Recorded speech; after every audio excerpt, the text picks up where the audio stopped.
3, 2, 1, go. The Mythbusters are defying death in the quest for flight. It's not a question of whether we'll get badly hurt, it's how badly hurt. And we're busy busting myths about ways to legally beat the police speed radar. Well, it didn't disappear. Are you surprised? Absolutely. Who are the Mythbusters? Am I missing an eyebrow? Adam Savage I reject your reality and substitute my own. and Jamie Hyneman. Quack, damn you. I wouldn't say Jamie's an evil genius. Between them, more than 30 years special effects experience. When will the fun ever stop? They don't just tell the myths, they put them to the test.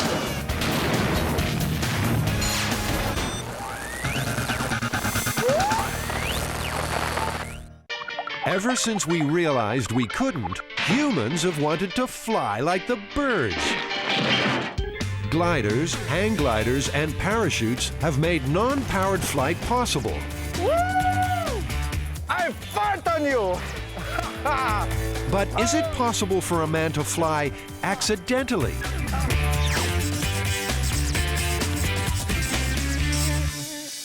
Plywood builder. Walk me through this one. Apparently a construction worker up on the top of a building was holding on to a 4x8 sheet of plywood on a windy day, and the wind picks him up off the top of the building over the edge. Not only does he manage to hold on to the plywood, but he controls it well enough to be able to land several floors below in the building unharmed. Cool, flying myth. Yeah. What's the overall plan here? What are we going to end up doing? Well, I think Buster's going for a ride with a sheet of plywood, but ultimately, if we can, one of us should take a ride. You know, if I'm going to take that leap with a sheet of plywood as my only safety, I want to do some very serious testing before we do that. I mean, I'm thinking scale plywood and figure correct weights to scale and really see what kind of lift ratios we get out of this thing before we take that leap. No matter what you're searching for, you'll probably find it in Jamie's M5 storage system. Always excellent. If you look hard enough, you might even find a mini Buster. Jamie, there's a guy here who seems kind of perfect. It's a toy prototype built by Jamie. I think we should go for the goatee, but that's just because I like a goatee. Mini Buster is the right height, but is he the right weight? I am roughly 6 feet at 180 pounds. Thought you were 190. Okay, I'm just using some easy, I'm 190. Let's say, stand 85 percentile male, right? 6 feet, 180 pounds. Proportionally, that's 72 inches to 180 pounds. 10 inches tall, 25 pounds. I just did the math. I need him to weigh 25 pounds. So you're saying that he needs to be built out of depleted uranium? Do you have some? Is it under D or U over here? Adam figures he should be calculating volume, not size. So in fact, Mini Buster is close to being the right weight. The small-scale testing also needs a sheet of mini ply. Just almost exactly 50 pounds. We're weighing a piece of plywood so that we can replicate this in a small scale. But even this tiny piece of ply is proportionately too heavy. Christine reduces its weight by drilling lots of small holes. Okay, there we go. Perfect. This is a scale replica of what, say, Adam or I with a full-size sheet of plywood would be if we were 10 inches tall. A high-speed camera will shoot Mini Buster falling in front of a scale rule. A computer will then calculate his drop rate. The test is repeated with the mini ply. Okay, Christine. So what did we learn with the drop tests of the miniature Buster rig? Well, the plywood slowed him down about 25%. 25% from a fall with nothing, right? Yes. Just the human falling. Yes. But 25% slower is still not slow enough. If they tried the plywood myth themselves, The best that we would be able to accomplish, it sounds to me, is just broken legs and arms, but maybe not a broken back or a smashed skull. I'm willing to settle for that. it's too big a risk for a human, but no problem for Buster. That's once his rubber crash test dummy hands have been swapped for some plywood grabbing clamps. see whether it actually will support somebody on it, because Buster happens to be about my size and weight, so looks like it works. Now, Buster, this won't hurt a bit. So Buster's new Super Grip Robo Hands are welded to his arms. Plywood. According to the myth, the builder was holding a sheet of 5-ply when he took his unscheduled flight. That's made up of 5 thin sheets of timber compressed together. As well as trying a regular sheet, Adam and Jamie will use the 5 individual sheets to design their own flying rigs. So what are you thinking for taking 5 plies from a sheet of plywood and getting the most amount of wind resistance out of them? Well, my thought, first off, was to array them like a car leaf spring to where we extend the surface area. You might, And of course, end up spinning like a helicopter all the way down. which might not be a bad thing, because helicopters, as we know, land a little softer than just the same shape without the propellers, because they're spinning and they get lift from that. Yeah, but skydivers also have what they call a death spiral. Well, there is that. See, I'm thinking of something totally different. I'm thinking of laminating them in such a way that you actually get a curve out of it. Sure, the original myth only involves 1 sheet of 5-ply, but Adam and Jamie really want this to work. So they're using the 5 single sheets to build the most efficient plywood flying rigs they can. Adam coats the cardboard sheets with light spray-on glue and then puts them together in various 5-sheet permutations. It's a nurse's hat. Oh, Nurse Savage. So these two represent Jamie and my first ideas about the best ways to slow your descent using 5 plies of plywood. I went with the air scoop idea, but Jamie is trying to make the most square profile to the air going down. And then I started to think, could you just have a little hole in the center and get a lot more square footage? I'll try this. Then I started moving towards a scoop like this, so it's a kind of bridge between Jamie and I. And then we get to these like radical scoops, all of which can be done out of plywood. I've developed a feeding bag because I find lunch just takes too long and I'd rather just eat while I'm working. Adam prefers the parachute approach, so he and Myth-tern Christine decide to check out Jamie's old army chute. Maybe it works by the top being bigger than the bottom, and so air is scooped into it. I think we need to inflate it to actually see how it's constructed. Because this is a little confusing. Where's that fan? Let's see what we got. This parachute is about 12 feet wide, 28 feet long. That's almost 300 square feet of area working against the wind. Turned off my fan. 300 square feet, and not much weight. 168, it's about a 10-pound parachute. I feel like I'm caught in an unruly evening gown. All right, so it's about a 10-pound bag. The parachute weighs 5 times less and has more than double the surface area of the 50-pound plywood. I guess it might work. So what have you been thinking? I'm not sure which approach is best. Should we be going towards a parachute or an actual airfoil? You know. Well, I mean, I think we want to do one of each. I think we want to do one parachute design, like my flying nun thing, and one wing design. Using the cardboard sheets to design his wing, Jamie attempts to maximize surface area while not compromising strength. The scale prototypes for Jamie's wing and Adam's parachute are complete. Time for a test run. We're going to do some drop tests with some of the first mock-ups of these flying rigs. I've got one that kind of looks like the flying nun's habit, and Jamie's got one that's just a broad piece of as much material as he could get with a couple of stringers. Hopefully we'll have at least some idea what this is going to do before we actually go out and do it in full scale.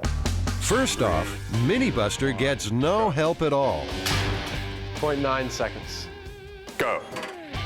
Then some combination wing parachute designs slow his fall Go. a little. 1.11 seconds. What's Is our this next the Jamie one? wing? Yeah. Jamie wing. 3, 2, 1, go. 1.05 seconds. Back to the old drawing board. Now for Adam's pentagonal parachute design. That actually wasn't too bad. That was the best one yet. That was 1.48 seconds. But Jamie won't take this lying down. He refines his wing prototype. Ready when you are. 3, 2. He twists his wing to make it spin. 1.4. That's interesting. That's up there with the high performers on the other ones. Yeah. So we've decided on the two that we're going to make. One is the hexagonal parachute and the other one is the wing here then, because this actually got almost as high a performance. All right. The cardboard scale models have done their job, but the real test will come when the flying rigs go full size.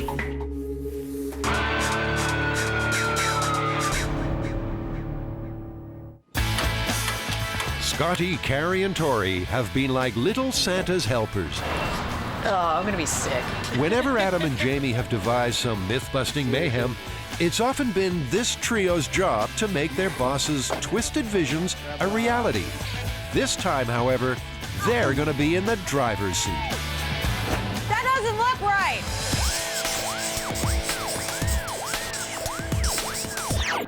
All right, guys, so your first story on your own. What have you got? Well, what we're going to try to do is legally beat the police radar. Legally, huh? So not the commercially available radar or laser jammers. Exactly. We've heard all kinds of ideas, like jingling your keys in front of your window. Disco balls, CD from the rearview mirror, foil on your hubcaps, putting LEDs around your license plate, microwaves, and covering the entire car in foil. So how are you going to tackle this one? What's the plan? Well, obviously, we need to get a radar gun. We're also going to try the LiDAR, which is a laser system. Lift it up a little bit more. And to test them, the first thing they're going to need is a car. Earl, the Mythbusters Cadillac, should do the job. You remember Earl. He's the car the guys use for target practice.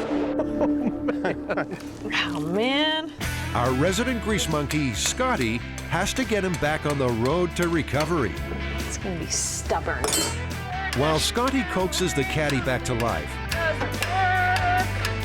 Tori and Carrie do a little radar research. You're not working fast enough, dude.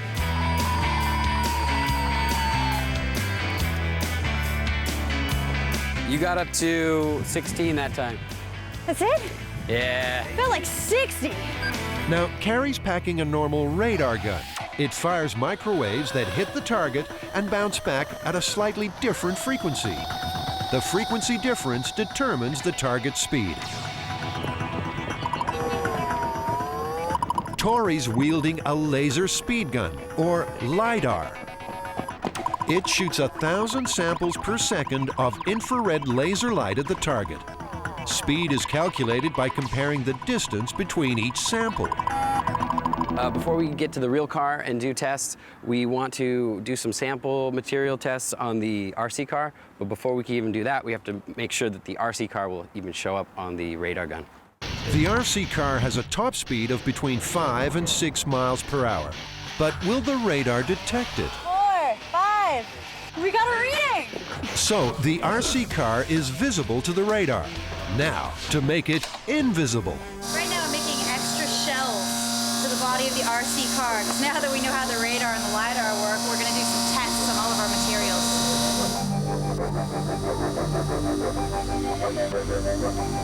Beautiful, it came out perfectly. The game of radar hide and seek has been played out since World War II and has sparked the growth of stealth technology. Modern stealth aircraft have flat surfaces and sharp edges. They're also coated with materials that absorb radar. So every foot? It'll take way too long to coat Earl in all the materials the myths mention.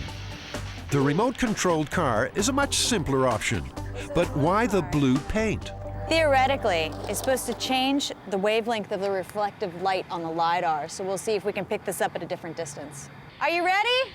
I'm always ready. Okay, go! How fast? 5 miles an hour, 6 topping out when you get to the finish line. We'll never get pulled over for going 6 miles an hour. So we're actually picking up this car sooner with the blue than without the blue. Isn't it supposed to be absorbing the light? That's what they say. It's actually making it easier for us. Myth number 2, prism tape. This stuff's used to make fishing lures. It might fool fish, but can it rattle the radar? All right, yellow reflective. Go. Well, the reflective tape is, as far as the RC control is, it's a myth. I'm picking it up a lot faster than the control. And I have no change at all. It's the same thing. I'm picking it up just at 50 feet. So far, no good. The most common myth that we've heard of is the tin foil or aluminum foil. So what we're going to try now is the aluminum foil over the car. Go when you're ready. 37. Is it doing anything? I'm actually picking it up sooner. So if you're avoiding a ticket, this is not the way to go. One of the myths says that an LED will mess up a LiDAR detector. So what I'm going to do is I'm going to rig up this test one with an LED. Go! LEDs are infrared, and they're supposed to scramble the LiDAR's infrared beam. So the LED do anything? The LED seemed to have no effect on the laser. Well, it didn't have a significance difference, but it was about 10 feet in difference. We might want to try it on the big car as well. So on full scale, that could be a mile.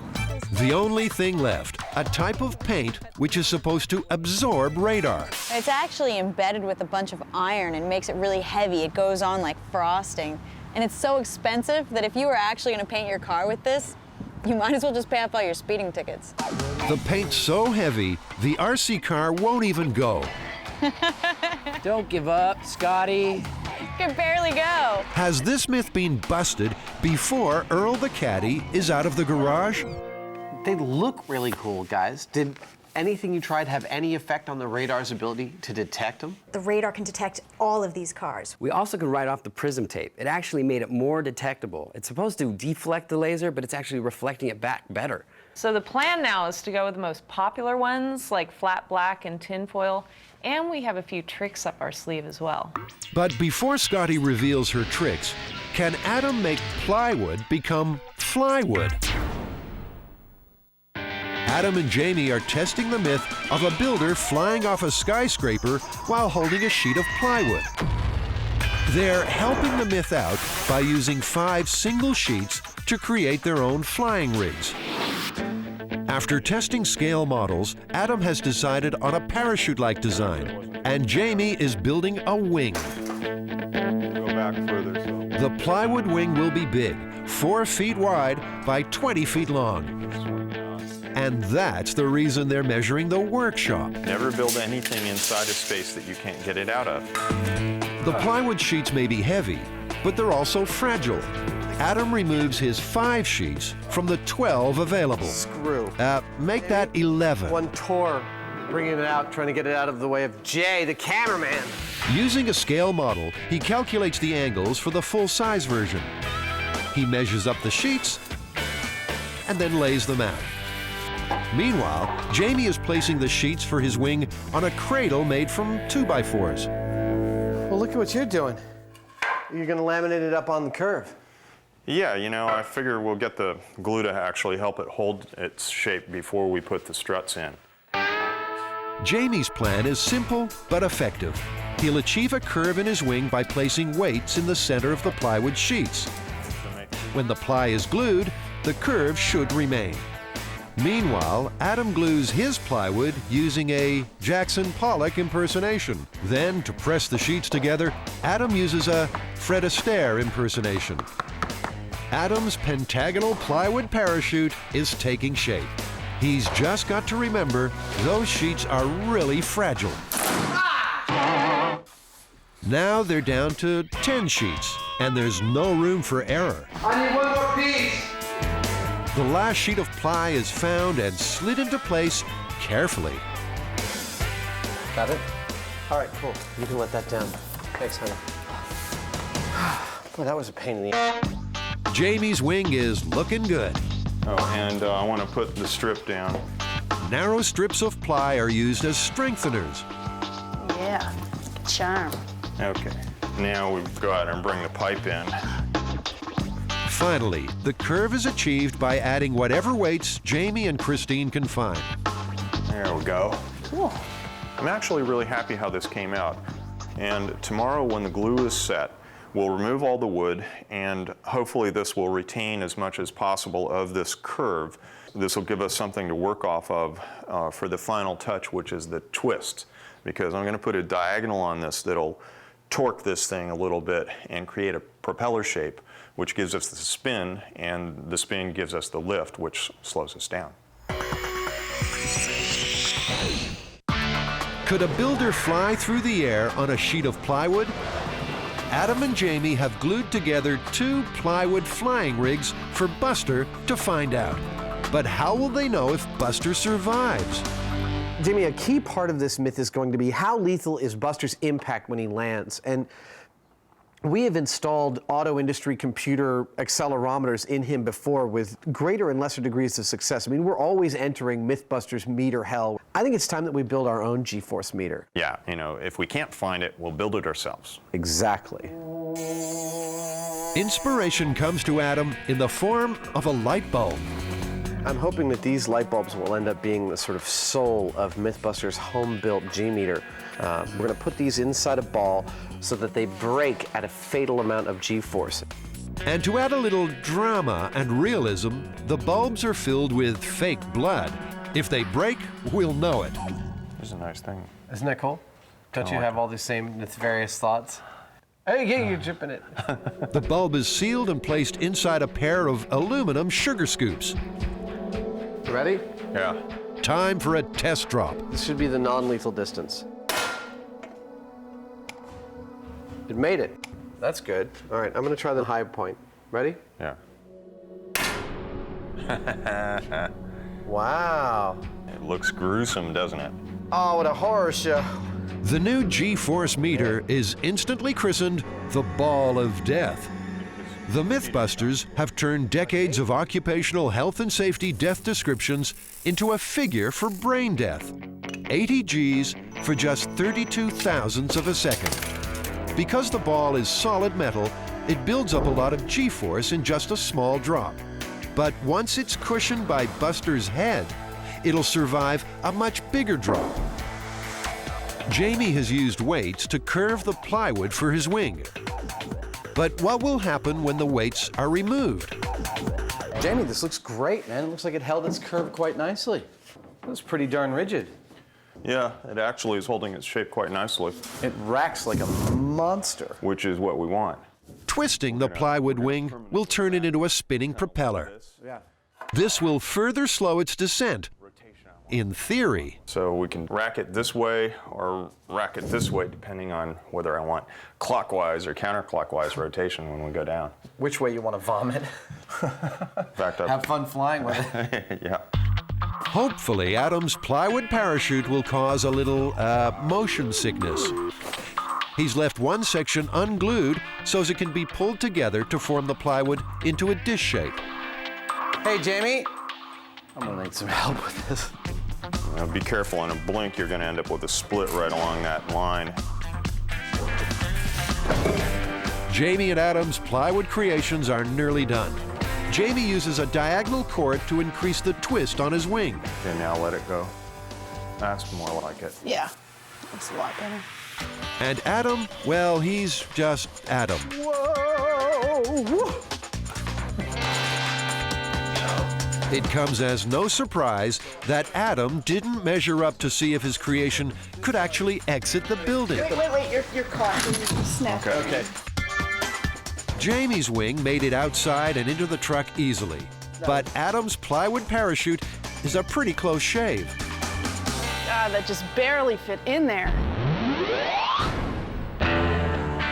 The Flying Plywood test site is at Hamilton Base in Novato, an hour north of San Francisco. I want one of these for myself.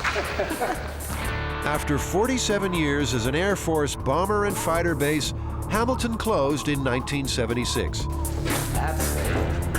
The old control tower will be the ideal place to drop Buster. I think we're gonna need to use the crane to get up here. Well, that's what the crane's for. Shouldn't be a problem. That's perfect. We're actually going to do some drop tests with Buster and some various things that are mythically held to be able to help you survive a fall from several stories. I just let's move this over here. Nothing much has changed in the last 100 years. Hey, can someone let me out? Our project today is mounting up the high-speed camera gauge right here on my right. The tests will take place in front of a scale ruler. A computer attached to the high-speed camera will then be able to determine the exact drop rates. And it's all for this guy. But does he care? He's a very relaxed dude. He doesn't know what's about to happen to him. Human transport. When Buster drops, the ball of death G-force meter will tell us whether he survives or not. Okay, be careful with this guy now. He has a brain. Buster will be raised up on the crane and then dropped on cue via a cable quick release. Once you get up in position, push the blue button and pull out the safety pin. Okay, When you pull out the safety pin, it's live, and when you yank on this, he'll drop. I got it. And to make sure Buster's the only one who drops, Jamie attaches himself to the crane with a safety harness. This is so when the machine tips over, I'm held firmly in place and can't escape the destruction. Those go under your butt. That was great. That was worth the whole season to watch that. There you go. Up goes Buster, 60 feet up. Oh man, Buster's toes. So they can work out if the flying aids do slow him down, Buster's first drop will be totally unassisted and very painful. 3, 2, 1, go. I was laying on the ground when he hit, and I felt the ground move a little bit. I never get tired of doing that. The high-speed camera reveals Buster is traveling between 34 and 35 miles per hour when he hits the ground. What's the verdict, Christine? I think he's dead. That's a shocker. Buster kind of looked like a baby bird that just fell out of the nest.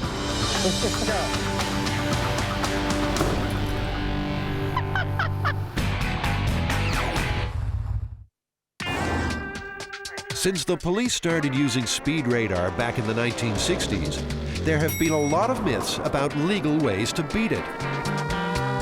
Are you ready? Scotty, Carrie, and Tori used an RC car to put some of these myths to the test. How fast? 5 miles an hour? Now they're rigging up Earl, the Mythbusters caddy, for a full-scale speed radar assault. We're making a wheel made of mirrors that catches the wind. As the mirrors get to the back side of this wheel, they should reflect the radar back and fool the radar into thinking we're going slower than we actually are. They plan to attach an array of mirrors to a bicycle wheel, which will spin on top of the car. But Jamie's got other ideas. You get that thing spinning at 20 miles an hour, it's going to the glass is going to shatter, the thing's going to vibrate itself apart. I think you should get some 3/4-inch birch ply, a big rod compass. Draw yourself your 3-foot diameter circle and facet it off. Suddenly, this radar rig isn't so simple. Jamie's just turned it into a big, complicated build. Still, it gives Scotty a bit more time to work on the caddy. Come on! It looks like she might need it. Meanwhile, Carrie's working on another myth. I'm making a chaff gun that we can explode out the side of the caddy right now. I'm cutting up the foil into little pieces, loading it up like a potato gun, and shooting it off a fire extinguisher. During World War II, aircraft under attack dropped large clouds of chaff to confuse enemy radar. The chaff was just small pieces of foil, which hid the plane's exact location. Oh, I love it when things fit perfectly. The chaff gun is powered by a modified fire extinguisher. And the test firing is a success. So glad I gave up my desk job. Did you ever have a desk job? Second floor reception. The revolving rig is also taking shape. Theoretically, the radar will hit in here and it'll send a stronger signal to the receiver. And if this is moving slower than the car, then hopefully it'll read that instead of the car speed. Carrie's also heard a myth about microwaves messing with radar. I'm stripping the magnetron out of this microwave so we can mount it in the front of the caddy. And that way we shoot microwaves back at the radar and the LiDAR.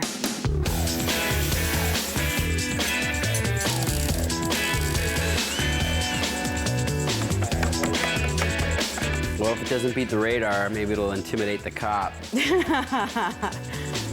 The LEDs didn't trick the LiDAR when they were mounted on the remote-controlled car, but Tori thinks they're worth another try. 300 LEDs will be wired up to the Caddy's license plate. Finally, it looks like we're ready to roll. Revolving mirror rig? Check. Microwave gun? Check. If I were you, I'd stay farther away from that. Chaff gun? Check. LED license plate? Check. Now, do we have a car? Whoa! That doesn't look right!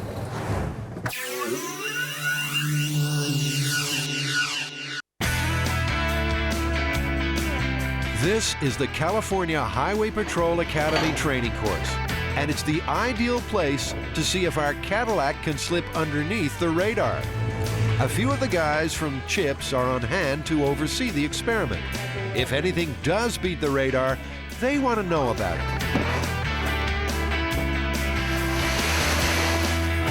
This is gonna freak them out. So in a lot of the tricked out cars I've seen, they've had a CD dangling from the mirror or they've had LEDs around their license plate. Does this do anything? It's not going to do anything, and plus they're both illegal. It's illegal? You can't have anything hanging down from your rearview mirror. It's going to obstruct the driver's view. So if you're gonna pull over somebody who has a CD hanging from their rearview mirror, I'm betting that you would pull over somebody that had a giant disco ball hanging from their rearview mirror. Absolutely. I'd love to see that. We're gonna try to get through the techniques that we think are kind of dumb first. So we're gonna do them all together. CD, can attach that to the mirror. All these shiny accessories are supposed to bounce back the radar's rays and confuse it. Which, by the way, that's illegal. But it looks so cool. Lastly, can you jiggle these keys to make sure it hits the radar? That is so stupid. On each pass, Scotty will keep the Caddy steady at just under 50 miles per hour. We're about to do a test. You ready? Okay, the Disco DeVille is Locked, loaded, and ready to freak out the radar. over. Whenever you're ready, over. On my way. Ooh, got it on radar. 39, 40. 48, up to speed. 49.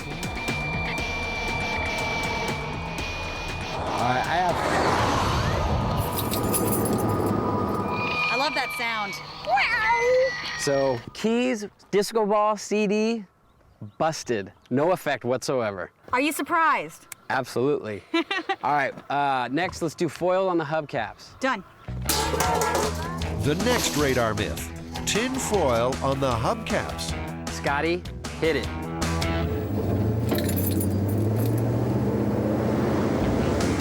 $42, $43. 700 feet, 47 miles an hour. Once again, though, the radar and the LiDAR have a fix on Scotty all the way. Still jiggling the keys, still doesn't work. Maybe that was too subtle.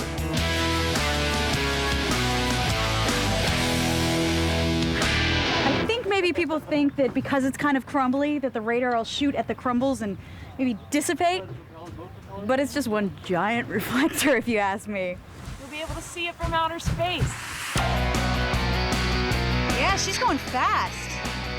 Or I'm just picking it up way sooner. 47. Yep. Oh, yeah! Foil's been foiled. We'll see if the LEDs can light up this experiment. One infrared license plate. Perfect. All right, so the theory here is that these infrared LEDs are on the same wavelength and have enough intensity to fool the LiDAR.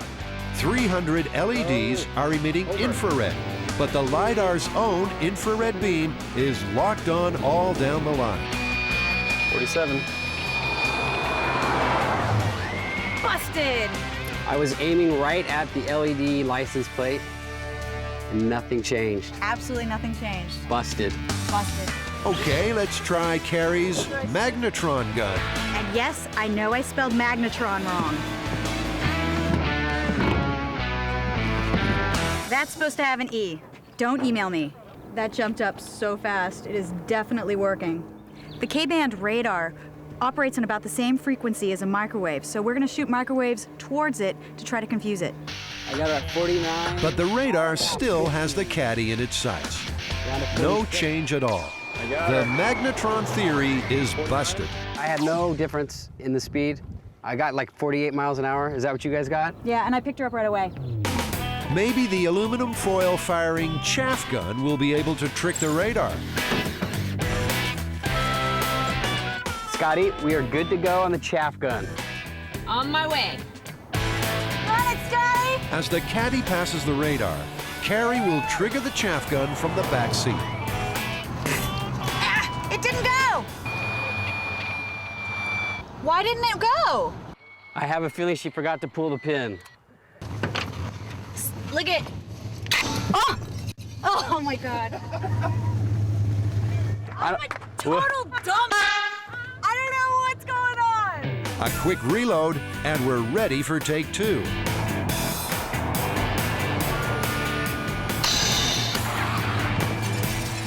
This time, Carrie's right on cue. But again, the radar is unaffected. It all blew to the side. Which is going to be more expensive, the speeding ticket or the littering ticket? The littering ticket. All right, now my favorite, the Wheel of Death. The mirrors on the Wheel of Death are supposed to be revolving at a slower speed than Earl is traveling. Will the radar detect the speed of the mirrors or the speed of the caddy? 46, 47. The radar result is exactly the same. 44, 42, 40. Carrie detects an anomaly. It's giving a weird Doppler reading, but overall, it's not really making it look like it's going any slower. In fact, the only surprise is that you wouldn't be pulled over for having this on your car. It'd definitely catch my attention, but it's not over height. There's nothing against it. There's only one thing left to do to try and make the caddy stealthy. Cover the car with matte black paint. Will the matte finish reduce the car's reflectivity and absorb the radar signal? It's like a 60s gang car. We're gonna pile in and go to a rumble. Well, it sort of looks like a stealth fighter. This is it. This is the one. This is the one where we think we may have the edge. What do you got? I got 48. 47. 47. Okay. Got it right away. That was our best bet, and it's busted. Time for the guys to report back to Adam and Jamie. Well, we tried almost every theory that we heard. Disco ball, CD, keys. Busted. The ever-popular foil in the hubcaps. Busted. LED. Busted. Microwaves. My favorite, busted. Chaff gun. Surprisingly busted. And black paint and tinfoil all over your car. Busted. Totally out. Amazing. The only thing that gave us any result, but just barely, is my favorite, and I think you're gonna like this one, Adam. The radar Wheel of Death. Oh my God. What did this actually do? Hardly anything at all. It just varied the audio tone that the radar sent back that let you know how fast the car was going. I think if you're gonna get out of a ticket, short skirts and crying is still the way to go.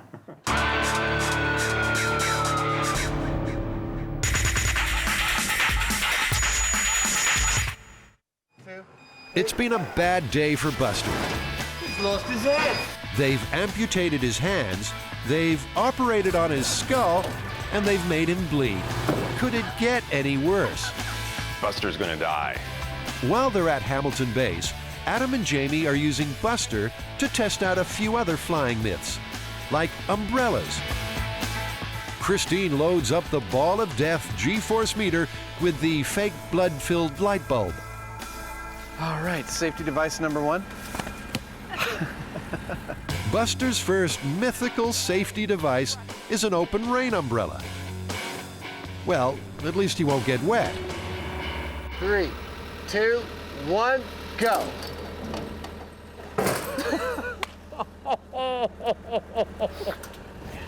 That was great, Jamie. Come on down. Well, it actually held up quite well. I'm looking forward to see if it slowed his fall even a little bit. First fall was 35 miles an hour. My guess is 33 miles an hour. Were you able to see that from up there? Yeah. Pretty cool. The umbrella held up like until just about the last 10 feet. It's not the fall that gets you, it is that last 10 feet. There's plenty of fake blood, but the ball of death reveals a surprise. That's not that broken at all. There's one of two conclusions we can draw from this. Either the umbrella did a significant job in slowing his speed, or we're a little incompetent with our home-built G-meter. And personally, I'd vote for the second one.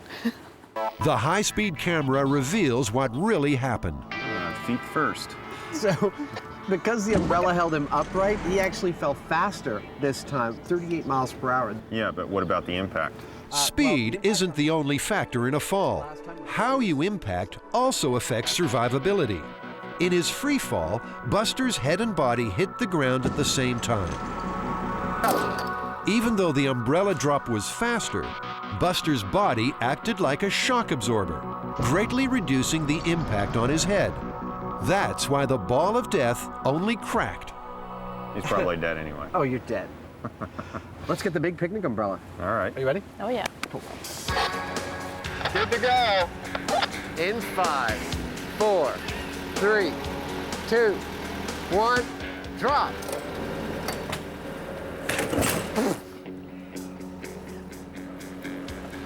That was pretty cool.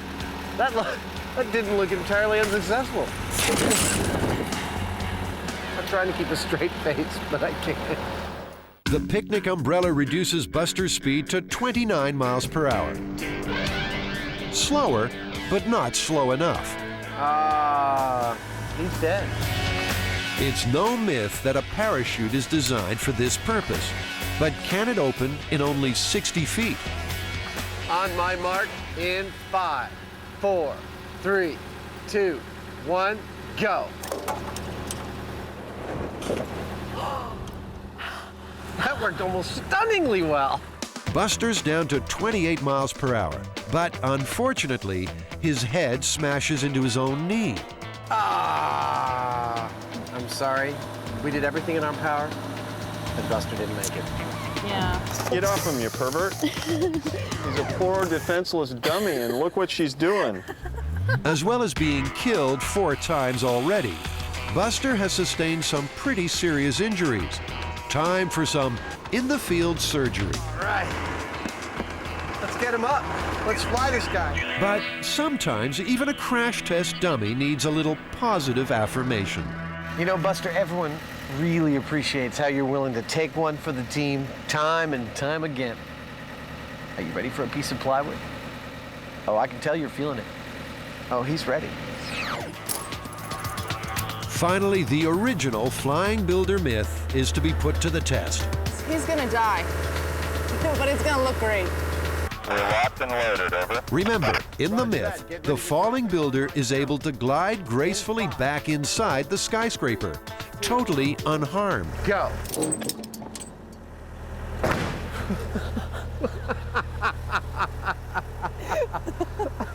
Buster was such a good dummy.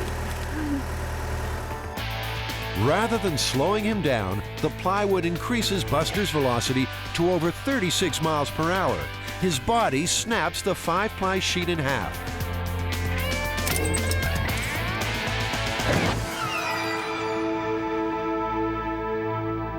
He's got blood dripping out the back of his head. Oh. Getting used to all this blood, Christine? Still grosses me out. We can look at the speed tests and we can look at the death ball, but I don't think I need to see either of them to say this one's busted. Yeah, I'm afraid so. He went straight down. There was no deflection off to the side or anything, and he's done for. Let's go get our solutions. Let's go try my wooden parachute. Okay. Adam and Jamie have taken the 5-component layers of the plywood sheet and created 2 flying rigs for Buster to try. Jamie's design is based on a spinning wing, and Adam's is modeled on the parachute. Ready to drop. These rigs represent 3 days of skill, passion, and effort. Pity, really.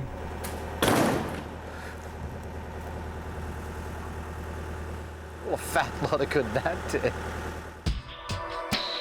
And that's why they don't make parachutes out of wood. Oh well, the best laid plans. It was a nice idea. Nice try. It worked most of the way. I'm taking solace in the fact that your wing is going to fail so utterly spectacularly. You're probably right. But then you never know. Then you never know. Jamie is quietly confident his rig will do the job. 4, 3, 2, 1, go!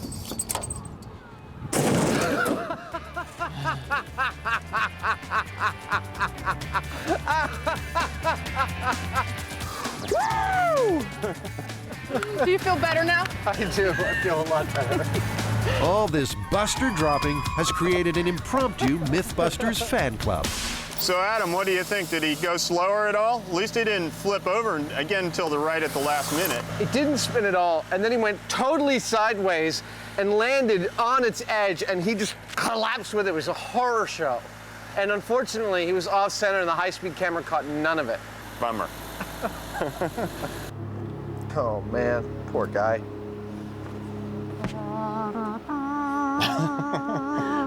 And the crowd's verdict.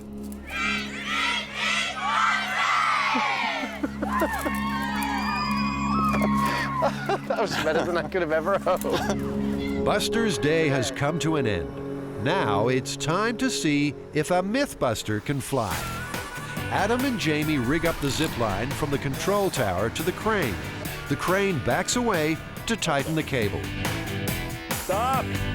Oh, I'm totally looking forward to flying with a piece of ply. I mean, even though Buster took a hard hit from it, we're doing a more controlled test so that hopefully Jamie and I won't get horrible head trouble while doing it. We're ready to go. But it is always a strange thing to throw yourself out over the edge of a 60-foot drop. Your body resists it. But this is the only way to find out if it's possible to control the plywood sheet in flight. We have liftoff.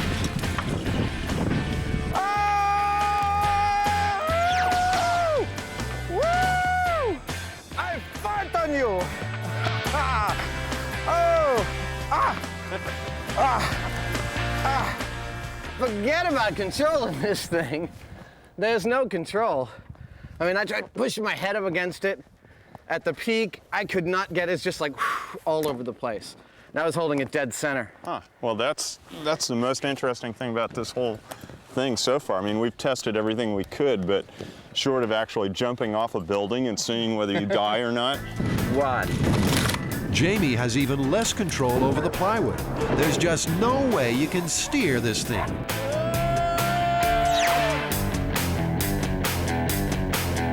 Well, more than any other data we can come up with, Buster's a pretty clear indicator of how survivable a 60-foot fall actually is. But what was our actual data? Well, not surprisingly, the parachute was actually the best at about 28 miles per hour. Right behind it was the large umbrella at 29.